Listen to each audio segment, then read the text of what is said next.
Hello, আসসালামু আলাইকুম guys. সবাই কেমন আছেন? আশা করি ভালোই আছেন। এই ভিডিওতে আমরা দেখব সংবিধান কি।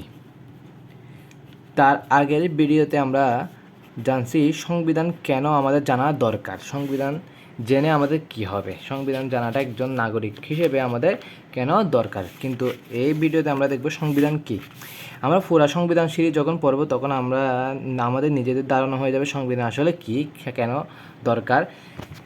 তারপরও এই ভিডিওতে আমি একদম সংক্ষেপে যদি বলি, সংবিধান হচ্ছে সর্বোচ্চ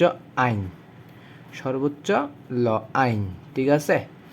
জাস্ট একটা উদাহরণ যদি দিই, যেমন ক্রিমিনাল লয়ের জন্য ক্রিমিনাল ল নামে একটা বুক আছে।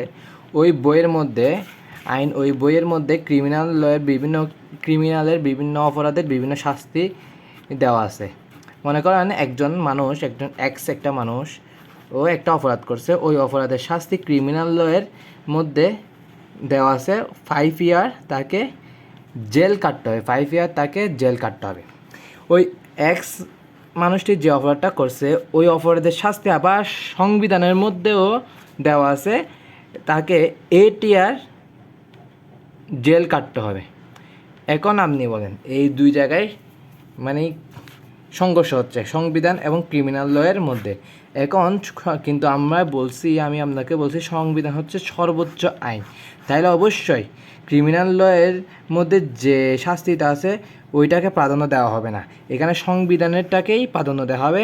মানে ওই ব্যক্তিটাকে 8 ইয়ার জেল কাটতে হবে আর 5 ইয়ার না, কারণ সংবিধান হচ্ছে সর্বোচ্চ আইন, তাই সংবিধানকে আগেই প্রাধান্য দেওয়া হবে।